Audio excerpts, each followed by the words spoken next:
She told 300 employees I was dead weight from a dead era. I held the non-compete waiver that let me walk straight to their biggest rival.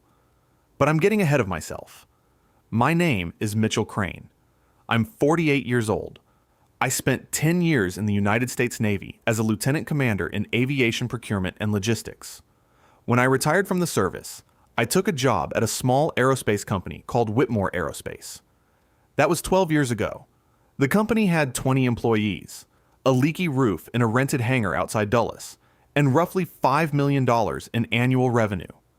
When I walked out that Friday at 3:14 p.m., Whitmore Aerospace had 840 employees, 3 facilities, and $340 million in contract revenue.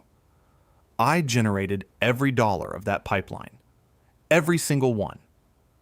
See, here's what people outside the defense world don't understand.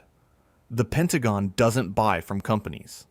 It buys from people, from relationships, from the guy who sat across the table at Naval Air Systems Command and proved he could deliver on a $12 million avionics retrofit without a single schedule slip, from the guy who spent a decade learning how procurement officers think, what keeps them up at night, what makes them trust you enough to stake their career on your bid. That guy was me. When Gerald Whitmore hired me in 2012, he was desperate. His company was hemorrhaging cash. He'd missed 2 consecutive contract cycles because he didn't have anyone who could speak the Navy's language. He found me through a mutual contact at a defense industry conference in San Diego, bought me a steak dinner at a place near the harbor, looked me in the eye and said, "Mitch, I need someone who knows how this world actually works. Not a consultant, not an advisor, a closer." I told him I'd think about it. What I didn't tell him was that I'd already thought about it. Sarah, my wife, she was the one who'd pushed me to consider the private sector. She said the Navy had given me everything it could, and now it was time to build something for our family. For Emily, who was 7 at the time and already smarter than both of us combined. Sarah was right. She was always right.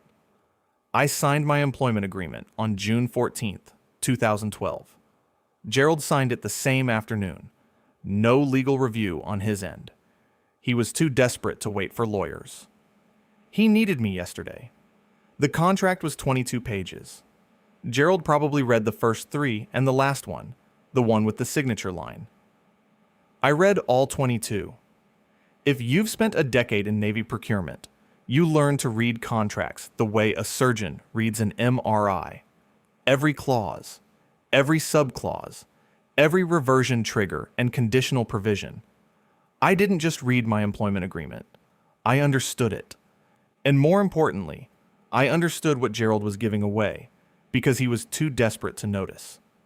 But that comes later. The first 4 years were the hardest. I rebuilt every client relationship from scratch. I flew to Washington 47 times in my first year alone. I sat in waiting rooms at the Pentagon. I bought coffee for program managers. I remembered their kids' names, their wives' names, their dogs' names. I got Whitmore Aerospace onto the approved vendor list for 3 separate naval aviation programs. By 2016, we were a $90 million company. By 2018, we hit $200 million. That was the year Sarah got sick. Breast cancer. Stage 3 at diagnosis. The doctors at Georgetown were optimistic at first. Then they weren't. I sat in the oncology ward on a Tuesday afternoon, holding her hand while she slept, and my phone buzzed with an email from Gerald. Subject line, urgent, defense audit. Tomorrow, need you. Whitmore Aerospace was facing a compliance audit from the Department of Defense Inspector General. If we failed, we'd lose our primary certification. $140 million in active contracts would freeze. The company would be finished. Sarah's fingers twitched in mine. The morphine drip clicked softly. I kissed her forehead. I drove to the office. I spent 14 hours preparing the audit response. We passed. Sarah died 7 months later.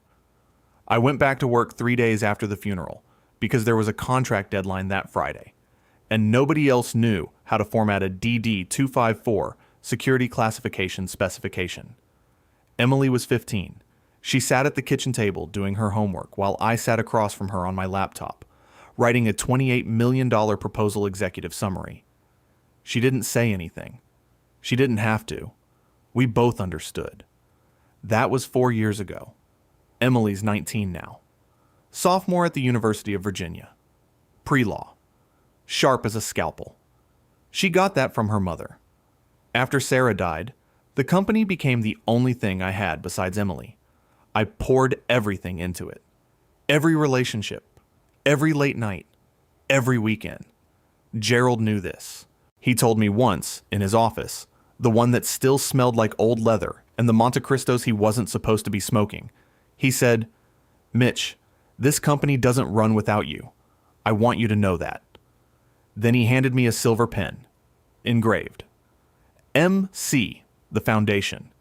GW, 2015. I carried that pen every day for the next 9 years. So let me tell you about Danielle Whitmore. Danielle is Gerald's daughter. She's 28 years old. Stanford MBA, class of 2021. Before she came to Whitmore Aerospace, she ran a drone logistics startup called Skylink. It was supposed to revolutionize last-mile delivery using autonomous drones. She raised $6 million in seed funding, mostly from her father's contacts. Skylink went bankrupt in 18 months.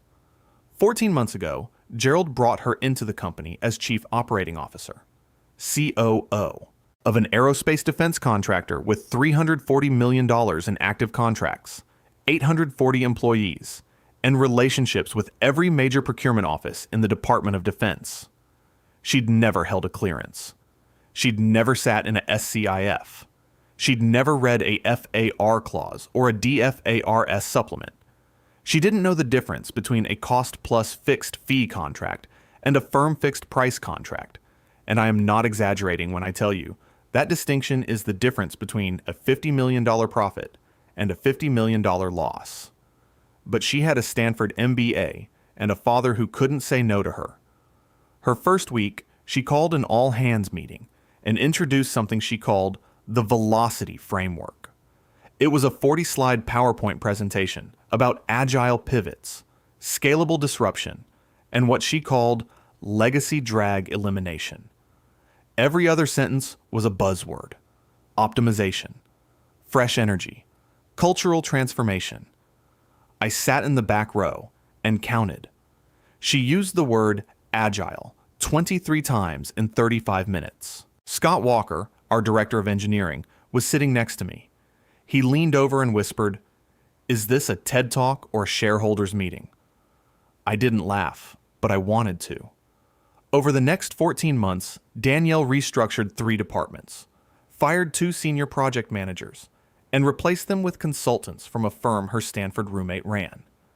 She changed our proposal template to something she called narrative forward design. Our win rate on new bids dropped from 34% to 11%. And every week, she posted on LinkedIn photos of herself in the conference room, in the hangar, in front of a Whitmore logo backdrop, hashtags like hashtag women in aerospace, and hashtag disrupting defense, and hashtag next gen leadership. She never once visited a client site. I kept my head down. I did my job. I brought in $85 million in new contracts during those 14 months despite the chaos. I figured Gerald would see what was happening and course correct.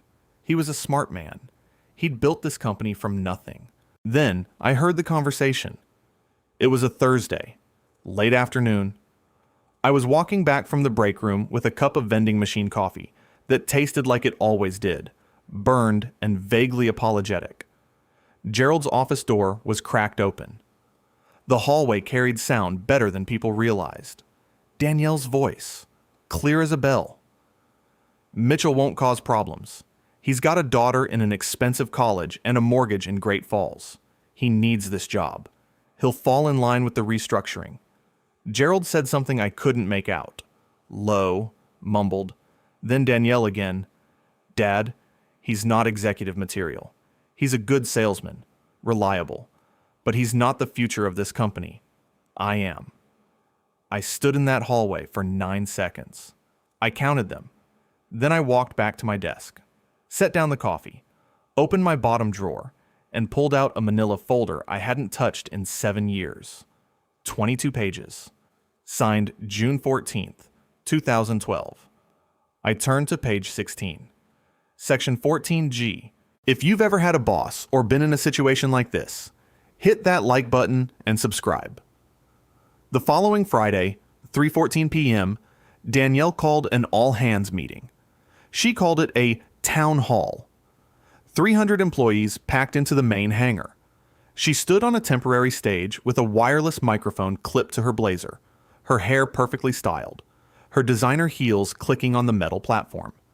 She talked for 12 minutes about the company's bold new direction, about agile pivots and optimizing for a scalable future, about shedding what she called structural inefficiencies. Then she looked directly at me. We're pivoting away from legacy drag and optimizing for an agile future. Mitchell, your methods are a dead weight from a dead era. 300 people turned to look at me. The hangar was silent except for the hum of the fluorescent lights overhead. Danielle kept talking. Something about a severance package. Something about a transition timeline. I wasn't listening anymore. I was thinking about Section 14G. I was thinking about the specific language. In the event of involuntary termination without cause, all non-compete and non-solicitation restrictions shall be deemed waived automatically and immediately upon the effective date of separation. Gerald signed that 12 years ago because he was desperate, because he needed me, because he didn't read page 16. I stood up. 300 people watched me stand up. Danielle stopped talking. She tilted her head slightly, the way people do when they expect you to beg. I straightened my jacket. I reached into my breast pocket and felt the silver pen. The one Gerald gave me in 2015. The engraving was smooth under my thumb. I understand perfectly, I said. My voice didn't waver. 10 years in the Navy teaches you that. I'll have my desk cleared by 4. Danielle blinked. She'd prepared for an argument. She'd prepared for anger, for pleading, for a scene she could reference later in a LinkedIn post about difficult but necessary leadership decisions. She got none of it. I walked through 300 silent employees. My shoes were the only sound on the hangar floor. I didn't look back. I didn't shake anyone's hand. I didn't stop at Gerald's office. I walked to my desk. I picked up the manila folder. I picked up the framed photo of Sarah and Emily at Virginia Beach, the one where Emily was squinting into the sun and Sarah was laughing at something I'd said. I picked up the silver pen. I left everything else. The security guard at the front desk, a kid named Garrison who I'd helped get the job 2 years ago. He wouldn't look me in the eye. "It's all right, Garrison," I said. He nodded. His jaw was tight. I walked into the parking garage. It smelled like concrete and engine oil. My footsteps echoed. I sat in my truck and placed the manila folder on the passenger seat. 22 pages. Section 14, G, page 16. I pulled out my phone. I had one number to call. But not yet. Not yet. I sat there for 4 minutes. I watched the late afternoon light cut through the garage entrance. I thought about Sarah. I thought about Emily. I thought about 12 years of 5 a.m. flights and missed dinners and the smell of old coffee in conference rooms where I made this company everything it was. Then I turned the key. If you've ever had a boss or been in a situation like this, hit that like button and subscribe. I didn't go home. I drove to a diner off Route 7 called Hal's. Vinyl booths, cracked leather, a waitress named Doris who'd been pouring coffee there since the Reagan administration. I'd been coming to Hal's since I moved to Virginia. Sarah and I used to bring Emily here on Sunday mornings. Pancakes shaped like Mickey Mouse. Emily always wanted extra syrup. I slid into the back booth. Doris brought me black coffee without asking. "You look like you've had a day," she said. "I've had a day. She left the pot. I pulled out my phone and called Arthur Miller. Arthur and I served together at Naval Air Station Patuxent River. He was JAG, sharp, meticulous, the kind of lawyer who reads footnotes in footnotes.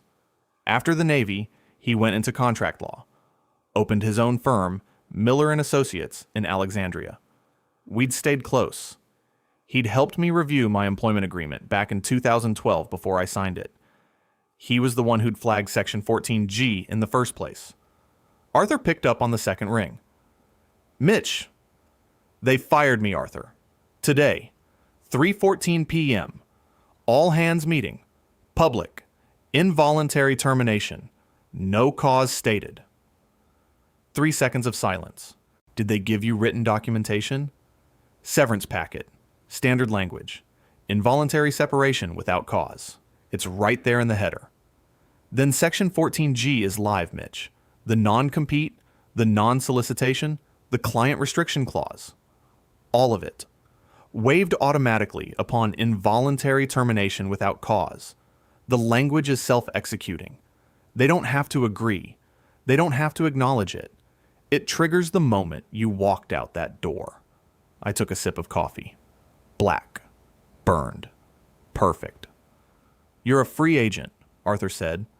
As of 3:14 p.m. today, you can work for anyone. You can call anyone. You can take every relationship you built in 12 years and walk it right across the street. I know. Do you have a plan? I do. Mitch. Yeah? Don't call me Monday unless you want me to file something. I'll call you Monday. Click. I sat in that booth for another 40 minutes. Doris refilled my coffee twice. I didn't touch my phone. I didn't look at the 6 texts from Scott Walker. I didn't open the email notification from Whitmore HR with the subject line, Transition Resources. I thought about Thomas Brecker.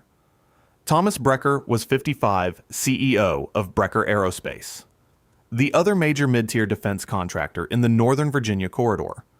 Whitmore's primary competitor for every Navy aviation contract worth bidding on. Thomas and I had crossed paths at defense expos and industry conferences for a decade. We'd sat on the same panel at a Sea Airspace conference 2 years ago. After the panel, he'd pulled me aside in the hallway outside the exhibition floor. Mitch, if the day ever comes that you want a change of scenery, you call me first. Not second. First. He'd handed me a business card, heavy cardstock, embossed lettering. I'd kept it in my wallet behind my driver's license. It was still there. I pulled it out. The edges were soft from 2 years in my wallet. I set it on the table next to the manila folder. Not tonight. Tonight I was going to finish this coffee, drive home, and sit on my back deck. Tonight I was going to call Emily and listen to her talk about her constitutional law seminar, and the professor she couldn't stand who always called on her when she hadn't done the reading. Tonight, I was going to be still. The killing started Monday. I pulled into Brecker Aerospace's headquarters at 7:48 a.m. Monday morning. The building was glass and steel, newer than Whitmore's campus by about a decade. I'd been here once before for an industry roundtable. The lobby smelled like fresh paint and ambition. Thomas Brecker met me in his office at 8 a.m. sharp. He was wearing a navy tie. I don't think that was a coincidence. I heard, he said. Friday afternoon.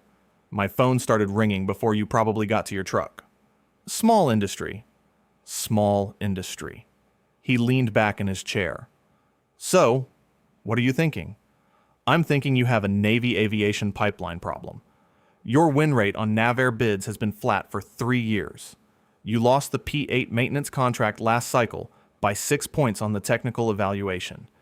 You need someone who knows how those evaluations actually get scored. Thomas didn't blink. What else? I'm thinking I know every procurement officer, every program manager, and every contracting officer in Naval Air Systems Command by first name. I know which ones are retiring next fiscal year and which ones just rotated in from fleet commands. I know who trusts relationship-based proposals and who wants to see nothing but data. And your non-compete? I slid the manila folder across his desk. Arthur had flagged the relevant section with a yellow tab. Page 16. Section 14. G. Thomas read it. His eyebrows went up once. Then he set it down and looked at me. Gerald signed this? June 14th, 2012. No legal review. That's either the most generous employment clause I've ever seen or the dumbest mistake. It's both. Thomas opened his desk drawer and pulled out a single sheet of paper, an offer letter. It was already typed. My name was already on it. Senior Vice President of Defense Programs. The salary was 40% above my Whitmore compensation. The signing bonus was $150,000. I had this drafted Saturday morning, Thomas said. You were confident I'd show up. Mitch, I've been waiting for Gerald to make a mistake for 12 years. I just didn't expect his daughter to make it for him. I signed the offer letter with Gerald's silver pen. That felt right. By 10 a.m., I was sitting in a new office with a view of the Potomac. By 10:15, I had a secure phone line, a clearance transfer in process, and a list of 74 contacts I'd built over 22 years in naval aviation. I started making calls. First call, Captain Jim Prescott, USN, Program Manager for the Vanguard Tactical Reconnaissance Platform. Jim and I had served together at Pax River. I was at his wedding. He was at Sarah's funeral. Mitch, heard you left Whitmore. I did. Good, because I need to tell you something. The Vanguard Phase 2 RFP drops in 6 weeks, and frankly, your old shop doesn't have anyone left who understands the evaluation criteria. Danielle Whitmore sent us a capabilities brief last month. It looked like it was written by a marketing intern. It probably was. Can Brecker bid? Brecker can bid. Then let's talk. Second call. Commander Patricia Easton, Contracting Officer at Navair PMA 290. She oversaw $400 million in annual aviation support contracts. Mitchell Crane calling from Brecker Aerospace. Wait, you're at Brecker now? As of this morning. Interesting. We've got a fleet readiness support contract coming up. $62 million. I was going to call Whitmore, but between you and me, their last 2 deliverables were late, and the technical quality has dropped off a cliff. Send me the draft SOW. I'll have a capabilities response to you by Friday. Third call, fourth call, fifth, sixth. By Wednesday, I had 11 active procurement conversations that had followed me from Whitmore to Brecker. Not because I poached them, because the relationships were mine. They'd always been mine. Pentagon procurement officers don't follow logos. They follow people. They follow the guy who answered the phone at 11 p.m. on a Friday when a deployment timeline shifted and a $30 million contract needed restructuring by Monday morning. That guy was still me. I just had a different business card now. Back at Whitmore Aerospace, the first cracks appeared on Tuesday. Scott Walker called me Tuesday evening. 6:47 p.m. It's already starting, he said.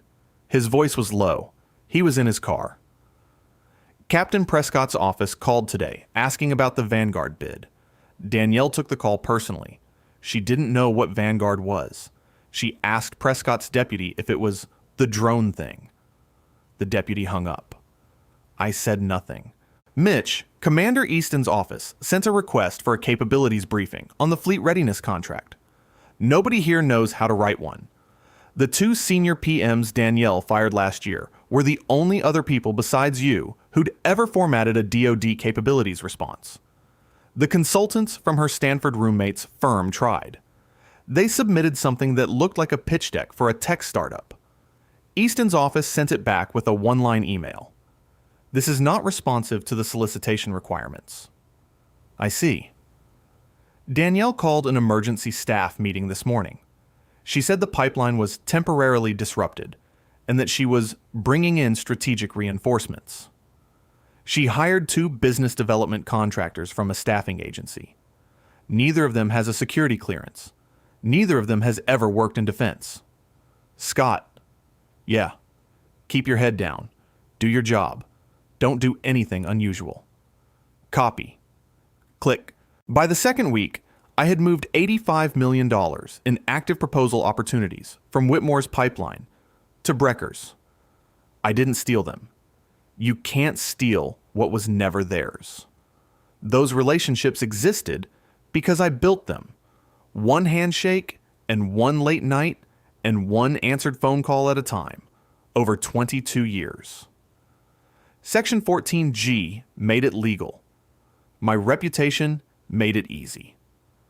By the fourth week, Whitmore Aerospace's new business pipeline was functionally empty. Gerald started calling on a Thursday. The calls came in clusters. Morning, afternoon, evening. I watched my phone light up on my desk at Brecker. Gerald's name. The same number I'd called 1,000 times over 12 years. I let it ring. He called again at lunch. Again at 3 p.m. Again at 5:15. Again at 8:30 that evening while I was sitting at my kitchen table, eating leftover pasta and reviewing a bid proposal for the Vanguard Phase 2 program. I set my fork down. I looked at the phone. Gerald's name glowed on the screen. I picked up the phone. I held it for 3 seconds. Then I set it face down on the table and went back to my pasta. By the 6th week, Gerald had called 41 times. Danielle had called 15. I hadn't answered a single one. On a rainy Tuesday night, 8 weeks after the firing, I sat in my truck in the Brecker parking garage. The rain was hitting my windshield hard. My phone buzzed on the passenger seat. Gerald, call number 42. I watched it ring. The screen lit up the interior of the cab. Rain shadows crawled across the dashboard. I thought about the silver pen in my breast pocket. The engraving. MC, the foundation. GW, 2015. I thought about a leaky hangar outside Dulles and a desperate man buying me a steak dinner near the San Diego harbor. I thought about Sarah, about what she'd say. She'd say, "You gave them everything, Mitch. They threw it away. That's not your weight to carry." She was always right. The phone stopped ringing. 42 missed calls. I turned the key and drove home through the rain. The board meeting was scheduled for a Thursday. 90 days after the firing. 2 p.m. Whitmore Aerospace's main conference room on the 3rd floor. Polished mahogany table that sat 20. Floor-to-ceiling windows overlooking the campus parking lot where Gerald's Cadillac still occupied the space marked Founder. I know the details because Scott Walker texted me the agenda the night before. Emergency session. Full board. Gerald called it himself. Stock is down 34%. The Vanguard contract went to Brecker officially last week. Danielle is presenting a recovery roadmap. Nobody on the board has seen it yet.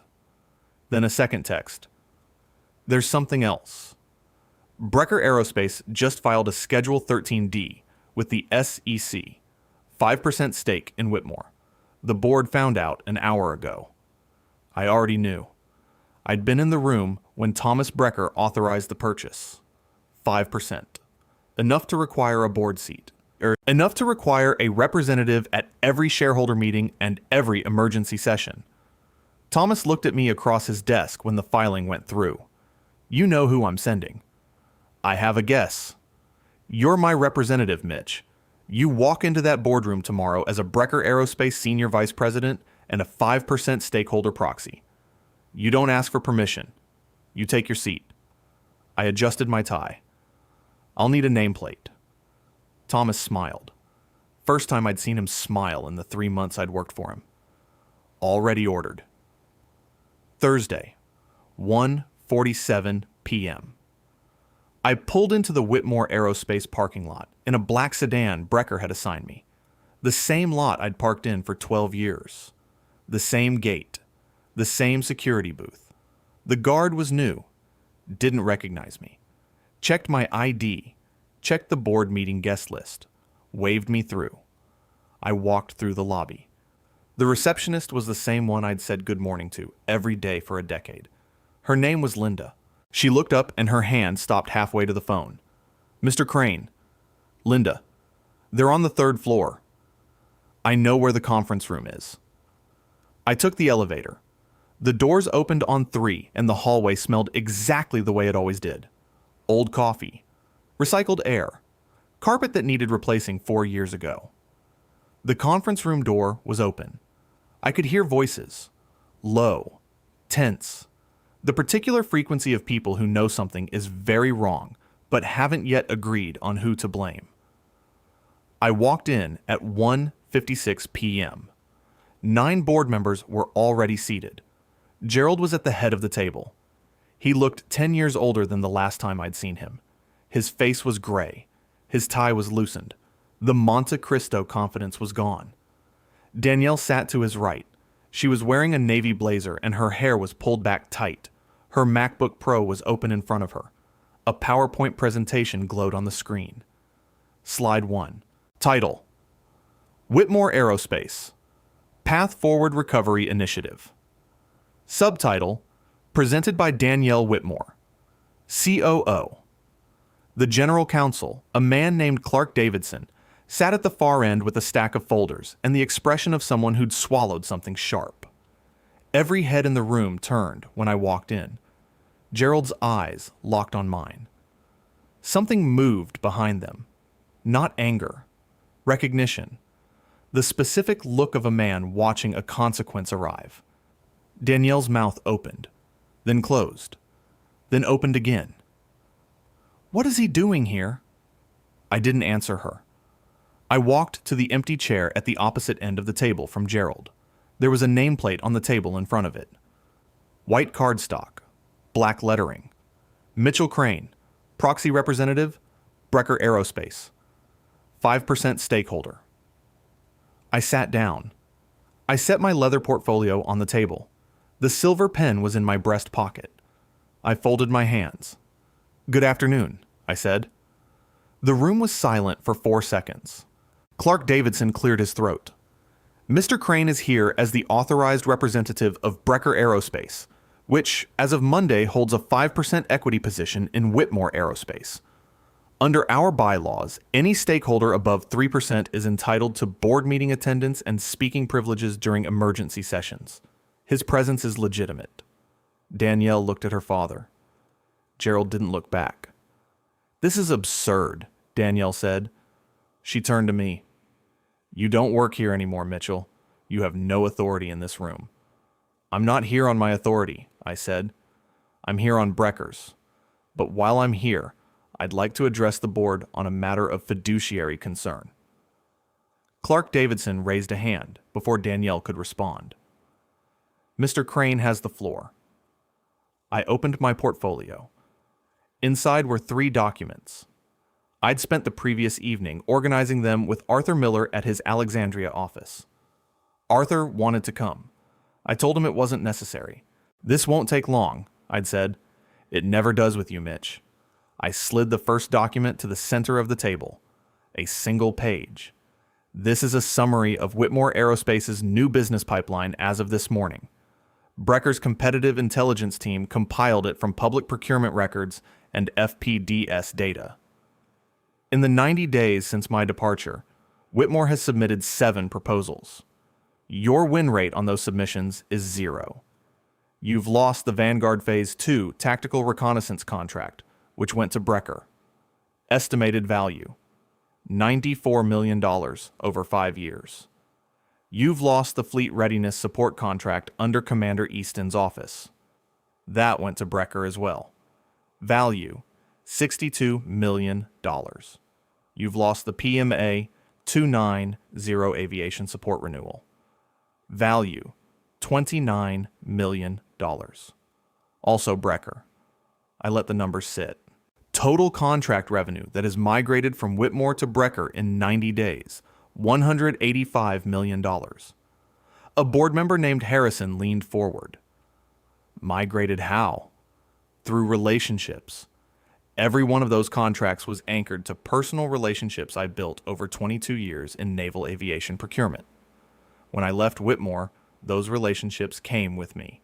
Not because I solicited them in violation of any agreement, because I was legally free to do so. Danielle's jaw tightened. He violated his non-compete. Clark, tell them. Clark Davidson didn't look at her. He looked at me. Then he looked down at the second document I was sliding across the table. This is a certified copy of my employment agreement with Whitmore Aerospace, I said. Signed June 14th, 2012. Page 16. Section 14G. I've highlighted the relevant language. Clark picked it up. He read it. I watched his eyes move across the words. I'd watched Arthur Miller read the same words 3 months ago in a diner booth off Route 7. The reaction was identical. A slight tightening around the mouth. A single, controlled exhale. Clark read it aloud. In the event of involuntary termination without cause, all non-compete and non-solicitation restrictions contained in sections 14, A through 14F, shall be deemed waived automatically and immediately upon the effective date of separation. He set the document down. He took off his glasses. Wait, Section 14G? You fired him without cause? Danielle, you just handed our entire pipeline to Brecker on a silver platter. Clark looked at Gerald. Gerald was staring at the table. Gerald, you signed this contract in 2012. Did you know about this clause? Gerald's voice was hoarse. I don't remember. You didn't read it, I said. Not a question. Gerald closed his eyes. His hand went to his forehead. The room was quiet enough to hear the ventilation system cycling. Danielle stood up. This is a setup. He planned this. He manipulated this entire... Sit down, Danielle. That was Harrison, former CFO of Lockheed Martin, 71 years old, voice like gravel. He didn't raise it. He didn't have to. Danielle sat down. I slid the third document across the table. This is an accounting summary prepared by my attorney, Arthur Miller of Miller & Associates. It details $2.2 million in unpaid commissions and performance bonuses owed to me under my compensation agreement at the time of my termination. These amounts were earned, documented, and never dispersed. Brecker Aerospace's legal counsel has reviewed this as well. If these amounts are not settled, Arthur will be filing in Fairfax County Circuit Court on Monday. The room was still. Harrison looked at the other board members, then at Gerald, then at Danielle. I'm calling for a motion, Harrison said. 2 parts. First, immediate removal of Gerald Whitmore as CEO, effective today, pending appointment of an interim chief executive by the board.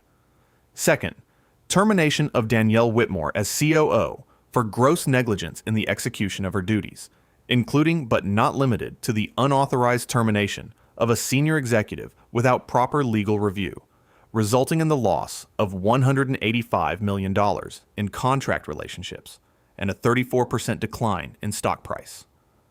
Gerald didn't speak. Danielle's face was the color of ash. All in favor. 9 hands went up. Every one. Gerald didn't vote. He wasn't eligible. His daughter wasn't eligible. The count was clean, 9-0. Clark Davidson noted it for the record. His pen scratched against the pad. The only sound in the room. I stood up. I closed my portfolio. I buttoned my jacket. Danielle was staring at me. Her MacBook was still open. Slide 1 still glowing. Path Forward Recovery Initiative. She'd never gotten to slide 2. You did this on purpose, she said. Her voice was thin. You waited for this. I looked at her, not with anger. I wasn't angry. I hadn't been angry in 90 days. I didn't do anything, Danielle. You did. I just read my contract. I walked toward the door. Gerald's voice caught me. Mitch. I stopped. I didn't turn around. I'm sorry, son. I stood there for 3 seconds. I thought about a steak dinner near the San Diego harbor, a leaky hangar outside Dulles, a silver pen engraved with my initials, a man who once told me his company didn't run without me, and then let his daughter throw me out like scrap metal in front of 300 people. I know you are, Gerald. I walked out. The security guard at the front desk was Garrison, same kid from 90 days ago. He looked up when I passed. This time, he looked me in the eye. Mr. Crane. Garrison. He nodded once. His jaw wasn't tight anymore. I walked through the lobby, through the glass doors, into the parking lot. The afternoon sun was warm on my face. Gerald's Cadillac was still in the founder spot. It wouldn't be for much longer. The settlement came through 3 weeks later. Arthur handled it. $4.8 million. Unpaid commissions, accrued bonuses, legal fees, and what Arthur called a very generous number that reflects how badly they did not want this going to trial. I signed the papers at his office in Alexandria. He poured 2 glasses of bourbon. The good stuff, not the daily drinker. To Section 14G, Arthur said, to reading the whole contract. We drank. Danielle Whitmore was terminated the same day as the board vote. Her LinkedIn went quiet. No more hashtags. No more photos in the hangar. I heard through Scott that she moved back to California. I didn't check. Gerald Whitmore stepped down as CEO and retained a ceremonial board seat with no voting authority. The company brought in an outside interim CEO from Northrop Grumman's retired leadership. Scott Walker told me the new guy's first act was reinstating the 2 senior project managers Danielle had fired. Whitmore Aerospace's stock stabilized after 6 months. They didn't recover the $210 million in projected annual loss. Some things, once broken, stay broken. On a Saturday evening in October, I sat on my back deck, 3 fingers of Blanton's in a glass. The sun was going down behind the tree line. The air smelled like cut grass and the last warmth of fall. Emily had driven up from Charlottesville for the weekend. She was inside making pasta. I could hear her singing along to something on her phone. Slightly off key, exactly like her mother. She came outside with 2 plates, set one in front of me, sat down in the chair next to mine. Dad. Yeah. You seem different lately. Less stressed. Like you're actually here when you're here. I looked at her. 19 years old. Pre-law. Sharp as a scalpel. Her mother's eyes. I'm here, I said. She smiled. We ate pasta and watched the last light drain from the sky. The bourbon was smooth and warm. The silver pen was on my nightstand inside, next to the photo of Sarah and Emily at Virginia Beach. I hadn't carried it since the board meeting. It had done its job. It could rest now. My phone sat on the deck railing. Dark screen. No missed calls. Sometimes justice doesn't roar. It arrives quietly, with calm hands and steady resolve. If you enjoyed this story, hit that like button and let me know what you think in the comments.